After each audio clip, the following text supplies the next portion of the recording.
Today on Cinematic Sound Radio.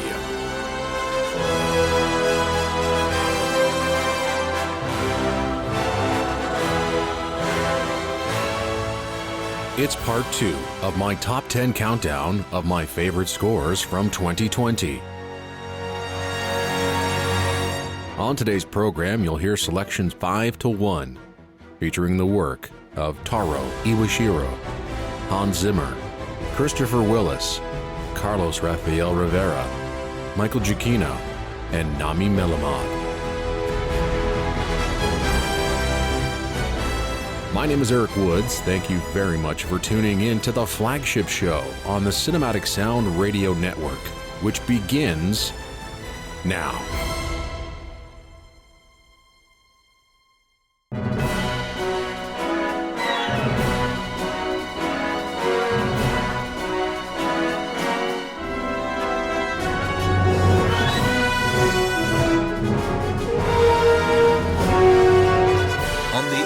And streaming on the web since 1996. This is the Cinematic Sound Radio Network. Welcome to the show. Thanks again for taking the time out of your busy life to listen to the program. I really do appreciate that. And if you like what you're hearing, please feel free to leave us a 5-star rating and a review on your favorite podcatcher. We really do appreciate the support. Today is part 2 of our annual favorite scores of the year show. If you haven't done so yet, then please check out part 1 before diving into this episode. Before we jump into this program, I want to offer the same disclaimer I say each and every time I present my favorite scores. And here it is. These scores are my favorite scores. They are not your favorite scores. I'm sure my favorites are very different than yours. But if my favorites happen to correspond with yours, then you get bonus points in my book. I've evaluated each of these scores in and out of context, if possible. And, of course, the scores first have to serve in their film, TV show, or game. That, of course, is the primary purpose of media music. However, and this is something that I live by, and it might not be your mantra, but I honestly do think that a truly great score also functions as great music away from the film. And of course, I learned that bit from the great Alex North. So enjoy the commentary and the music. And with that, let's continue with the countdown with score number 5. In at number 5 is The Queen's Gambit, with original music composed by Carlos Rafael Rivera. This was a miniseries on Walter Tevis's 1983 novel of the same name. It was written and directed by Scott Frank, who created it with Alan Scott. The story takes place in the mid-1950s. That's where it starts and proceeds into the 1960s. The story follows the life of Beth Harmon, played by Anya Taylor-Joy, who's an orphan chess prodigy on her rise to the top of the chess world while struggling with drug and alcohol dependency. Netflix released The Queen's Gambit in October of 2020, and after 4 weeks it became Netflix's most watched scripted miniseries. It was acclaimed by critics who lauded Taylor-Joy's performance as well as the cinematography and production values. Another aspect of the film, or the series, that received almost unanimous praise was Carlos Rafael Rivera's exceptional score. On top of creating an effective score underscoring the game of chess, Rivera also needed to capture in his music the life of an orphan child, and the Cold War hostilities. Off the bat, Rivera knew that the score had to be piano-based. At first, the score was meant to only be performed on piano, but during the composition process, he felt that the show needed to have some added emotional depth, so the piano music was lifted up to its fullest potential with the backing of an orchestra. And with chess not being a particularly exciting sport like hockey, football, or soccer, Rivera's music would need to do a lot of the heavy lifting in the series. And while music for those chess sequences definitely add to the drama, it's the moments that Rivera's score, with Beth alone, in her room at night, staring at the ceiling while under the influence of tranquilizers that really shine. The imaginary chessboard on the ceiling in a full 3D rendering was the representation of Beth's childhood and her dreams and fantasies of being the best chess player she could be, and thus Rivera's score matched that fantastical aspect, helping build those emotions with full-on orchestral power. Also, as Beth moved through her career as a chess player and once into the Grandmaster Championship, the entire score was full-on orchestral, and the piano was put aside to represent Beth's dreams becoming a reality. And when the series finished, on its last episode, Rivera had one more gem left, and that was his main title music that was actually supposed to play during each episode of the series, but was regulated to the end credits of the final episode, where Rivera got to unload a swirling, exciting, furious, quasi-classical cue that in its last moments introduces a clicking clock to represent the clicks of the stopwatch that is used during chess matches. This is an incredible score that, while listening to it on its own, it's fantastic, but really, to experience its power, you have to watch the series. It is so good, so mesmerizing, and as I said, just does a lot of the heavy lifting, and it's because of the music that the show is so dramatic and emotional. Here now, music for my number 5 score of 2020. This is music from the television miniseries, The Queen's Gambit, music composed by Carlos Rafael Rivera.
Music from my number 5 score of 2020. That is The Queen's Gambit, with original score composed by Carlos Rafael Rivera, and the original soundtrack recording is available on Maisie Music.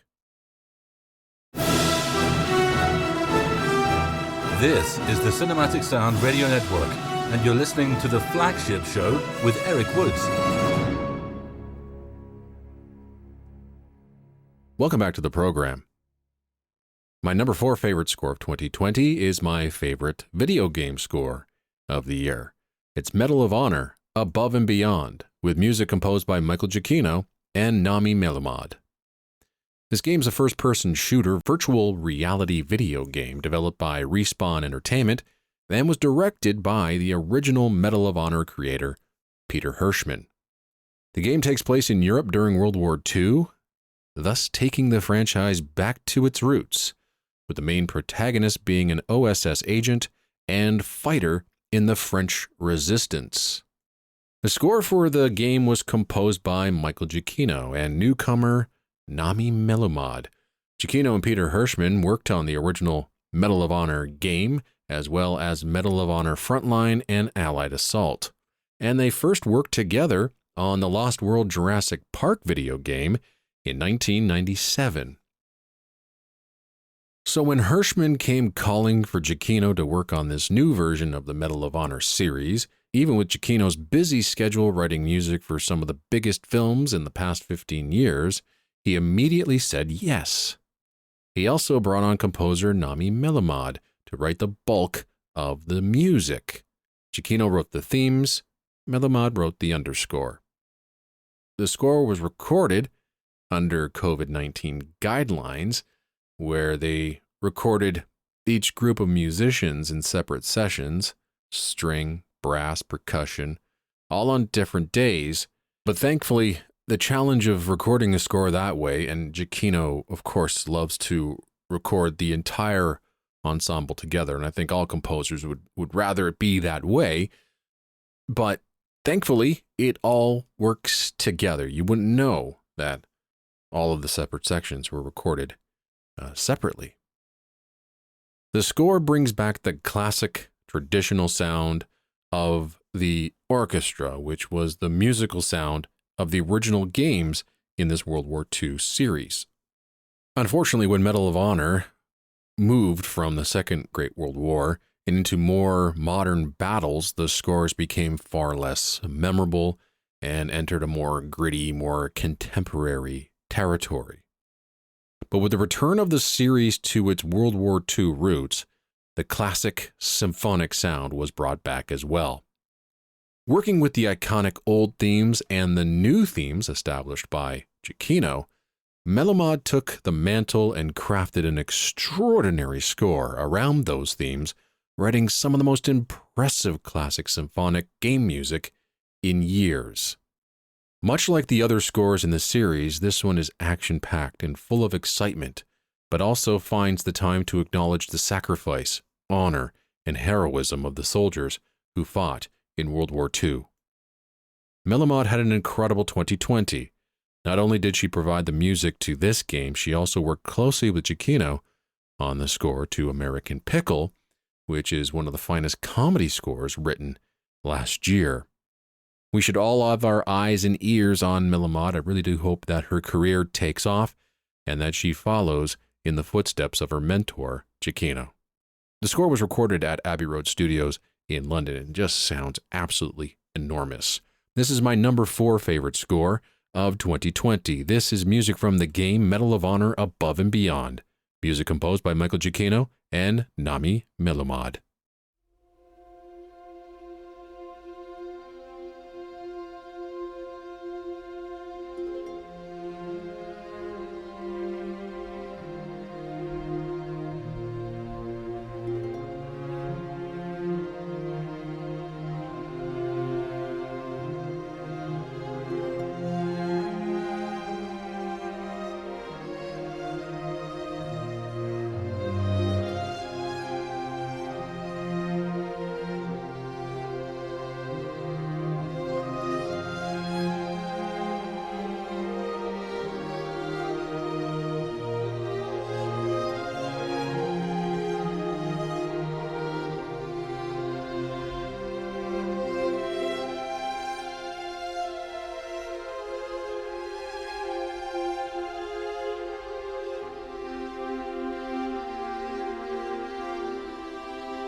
Music from the soundtrack to the game Medal of Honor Above and Beyond, with original score composed by Michael Giacchino, who provided the themes, and the rest of the music was composed by Nami Malumad.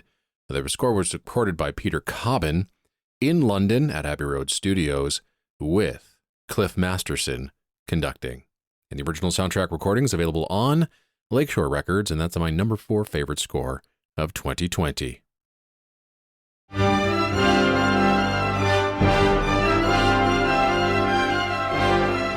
Bringing you the very best music for film, TV, and video games, this is the Cinematic Sound Radio Network.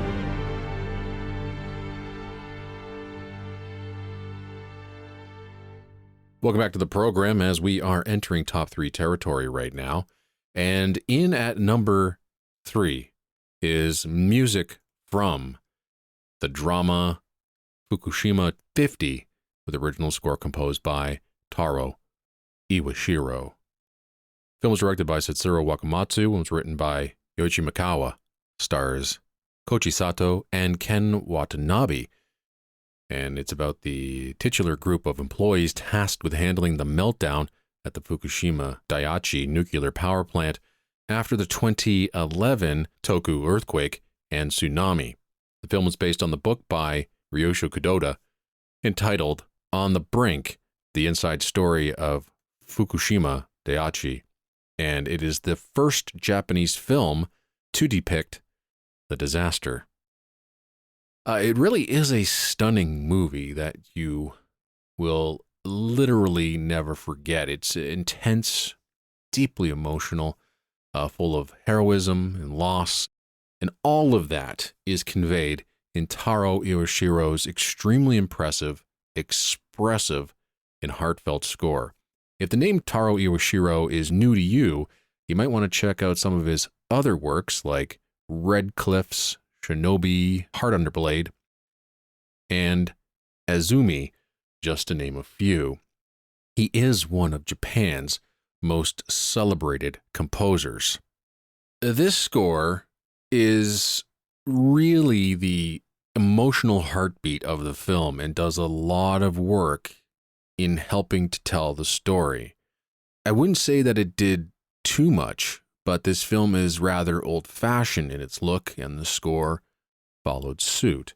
Iwashiro's emotions are on his sleeve, and I can easily tell by listening to this score that the subject matter moved him greatly. And you can really tell, especially through the opening 20-minute suite that opens the album, in which all the major thematic and musical ideas are born from. It's a 4-movement piece simply called Symphonic Suite in F.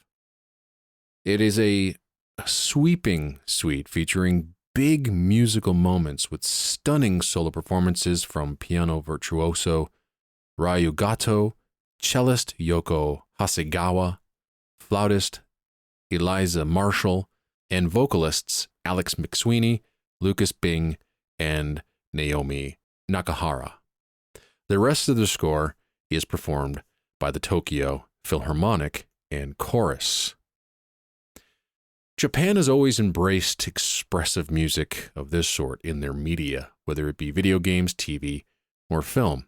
I've been singing the praises of Naoki Sato's music for years, and his scores have been featured on these lists year after year. Like Sato's music, Iwashiro's is big, bold, meaningful, and full of passion. Iwashiro is not afraid to grab the audience and let them feel. Holding back and not signaling or generating an emotive response is not what this kind of music is all about.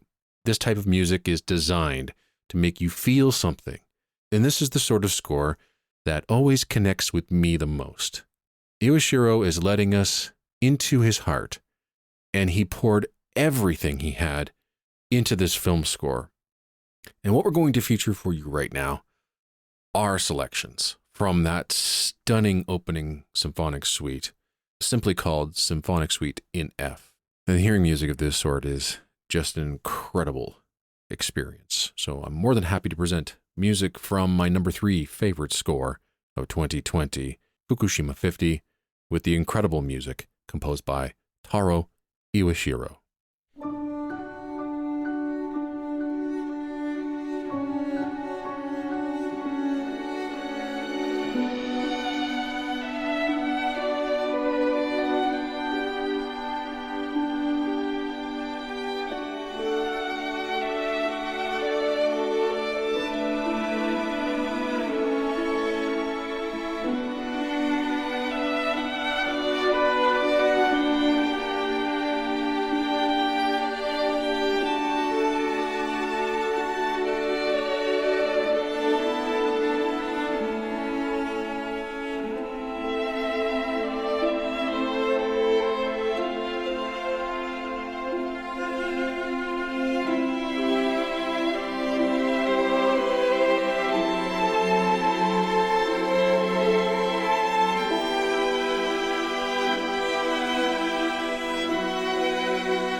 Music from my number 3 favorite score of 2020, Fukushima 50, with original score composed by Taro Iwashiro, and featuring the choristers of the Temple Church and the Tokyo Philharmonic Orchestra. And the original soundtrack recording is available on Universal Music.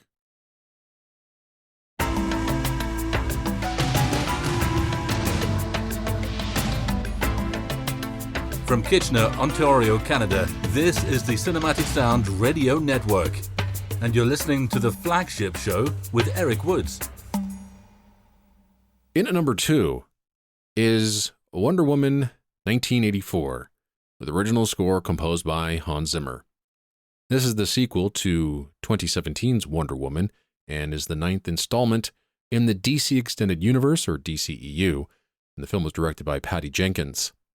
Gal Gadot stars as Diana Prince in Wonder Woman alongside Chris Pine, Kristen Wiig, Pedro Pascal, Robin Wright, and Connie Nielsen. Film set in 1984 during the Cold War, and the film follows Diana and her past love Steve Trevor as they face off against Max Lord and Cheetah. In August of 2018, Hans Zimmer was announced as the composer of this film, replacing Rupert Gregson-Williams, who scored the first film. Zimmer previously scored Man of Steel and Batman vs. Superman: Dawn of Justice, the first and second films in the DC Extended Universe, and the latter, which also featured Wonder Woman. Before the film came out, and of course the film was delayed because of COVID, we got a taste of the score as a single was released of the opening cue, Themyscira. And when I first listened to this track, and even just before I hit play, I was worried. I thought the score would be trending more towards the dark side of the DCEU, which that tone and mood had been present in almost all of the DCEU scores, minus the splendid Benjamin Wallfisch score to Shazam, which to me is easily one of the best scores written in this universe of films. So when I hit play on Themyscira, it started off with some darker, moody music.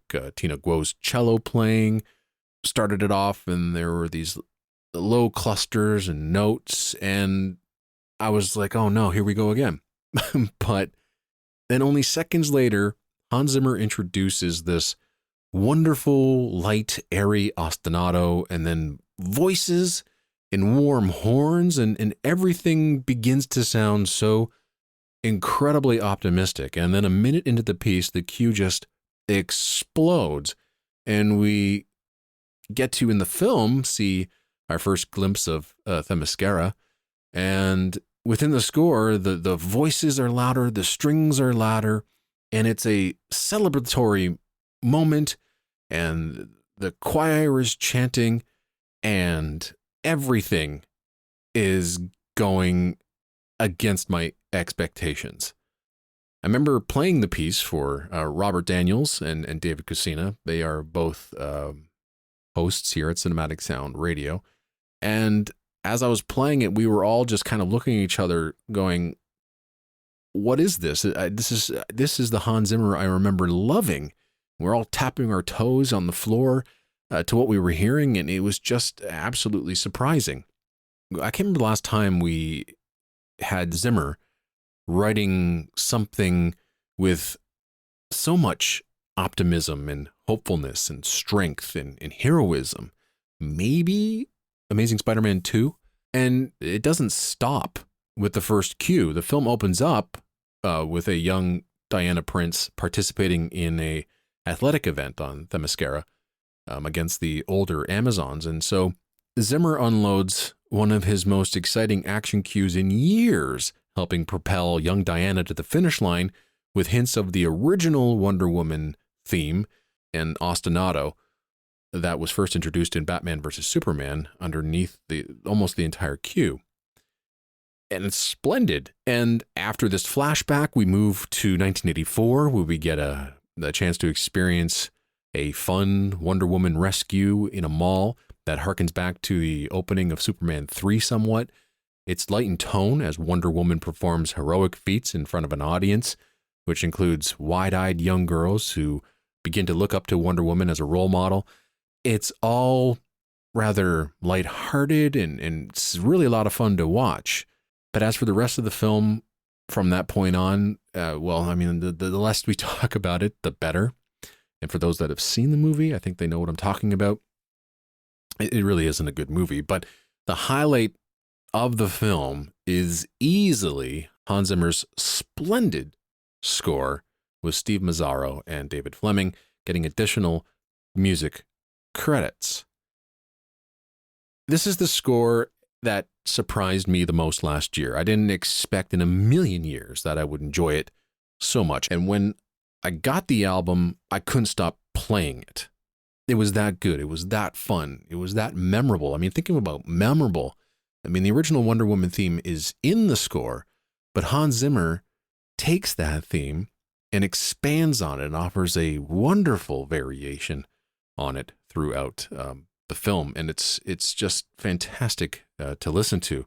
This particular sound that Zimmer created for this film score is a sound that I grew up with and remember loving when Zimmer started writing music for film in the 80s and 90s. And I'm glad to see that he can return to that style with ease and just absolutely knock it out of the park.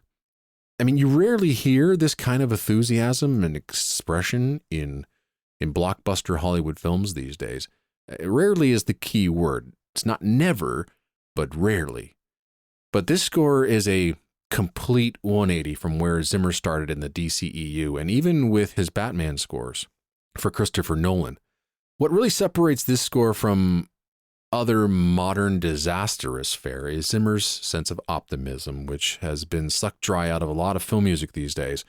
I'm not saying that it's gone completely, but to have a score like this at this moment in time, COVID and all that other nonsense, I think it's something special and should be celebrated. Now, is Wonder Woman 1984 the best thing ever written in the history of film music? No, at least I don't think so, but this score made me feel something other than gloom and doom. And when the hairs on my arms stand up and the shivers go up and down my spine, the same way they do when I hear something like John Williams' Superman, then Zimmer is doing something right. And if you are expecting Zimmer to write like John Williams, Horner, Goldsmith, Korngold, etc., then you are already setting yourself up for disappointment. Zimmer is Zimmer. You can accept that or just always hate everything he does because he isn't someone else. Anyway, I truly think anybody that is bashing this score is missing out on something unique in modern film music these days. And that's just a pure sense of fun. This is Hans Zimmer's music from Wonder Woman 1984, my number 2 favorite score from 2020.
music from Wonder Woman 1984, with original score composed by Hans Zimmer, and the original soundtrack recording was released through Water Tower Music.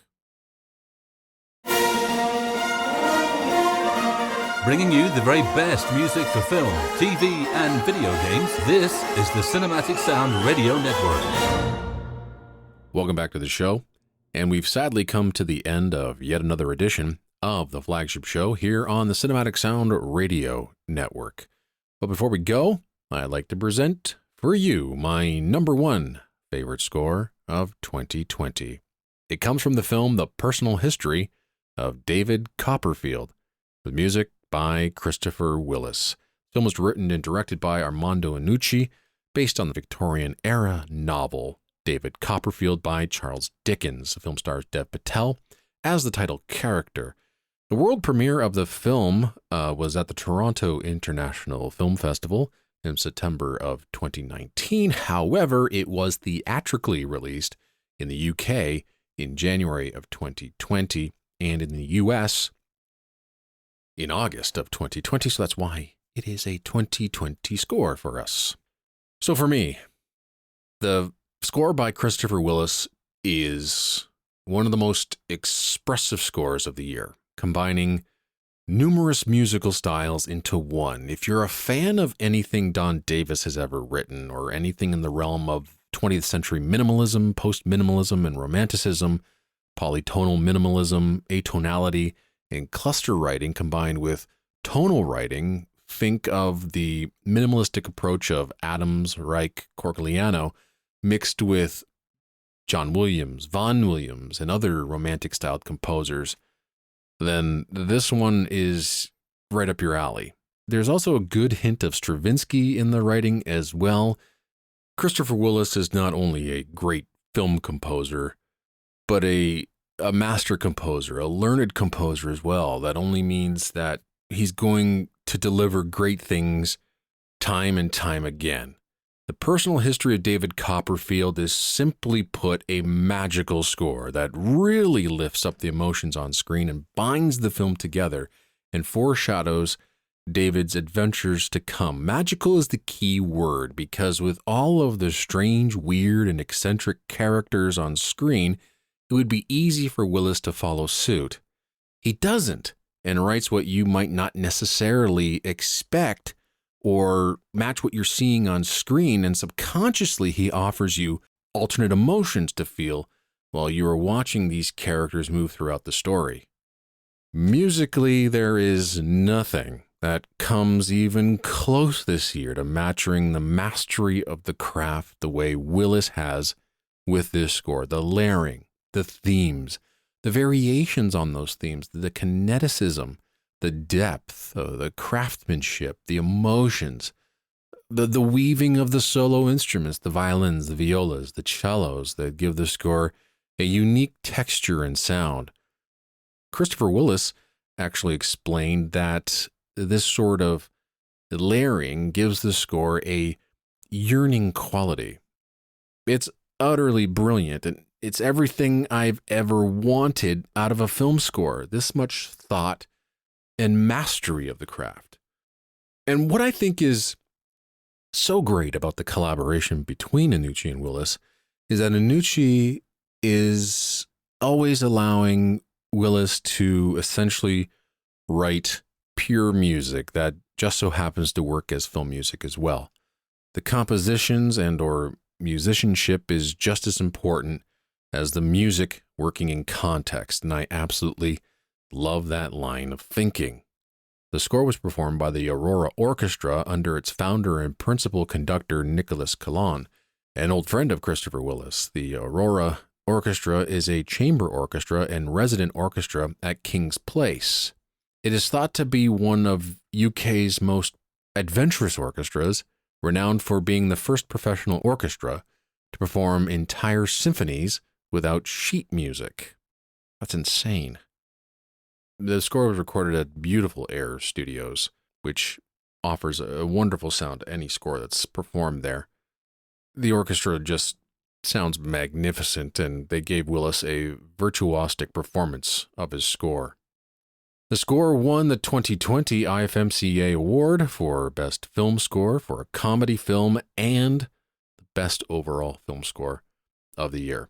Christopher Willis is turning out to be one of the best composers working today, and I cannot wait to see where his career is going to take him. I only hope it flourishes, and I wish him much success in the future. And with Willis and the rest of the composers in this countdown writing music of this caliber, then the future of film music is in very, very good hands.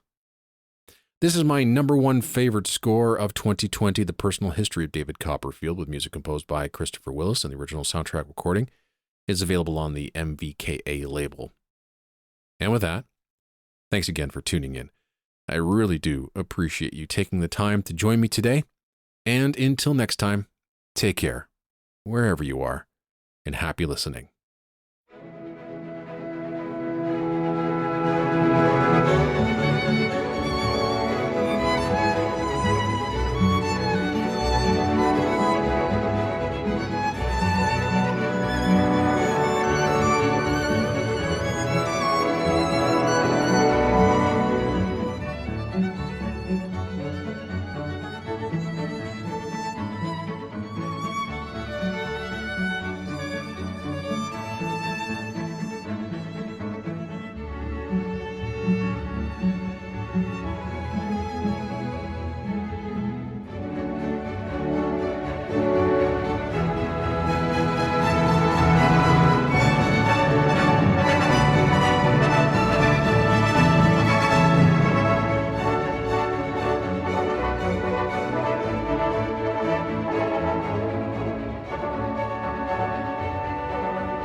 Thank you for tuning in to the Cinematic Sound Radio Network.